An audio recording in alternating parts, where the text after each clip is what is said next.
Hey guys, welcome back to our channel. In this video, I'm going to show you the procedure on how can you manage your brain training subscription for Lumosity. Managing your Lumosity subscription depends on whether you're signed up through the website or mobile app.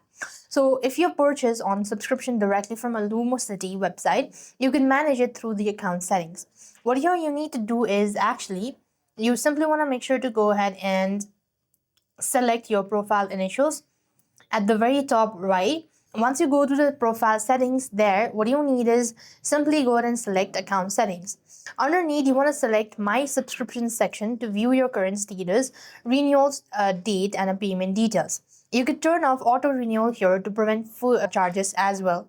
And if you've used a third-party app like App Store, you just want to exit out. You want to go ahead and locate settings on, and you want to go to your profile or the iCloud ID, and there you could find subscription, and just you want to see a list of active plans.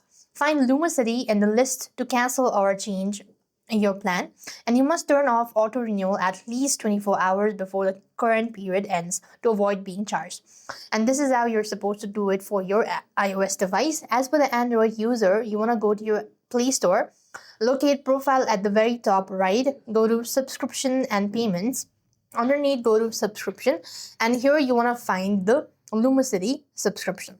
So this is how you're supposed to manage your brain training subscription for Lumosity. I hope the video was helpful. Make sure to like, share, and subscribe. Thank you for watching. See you in the next video.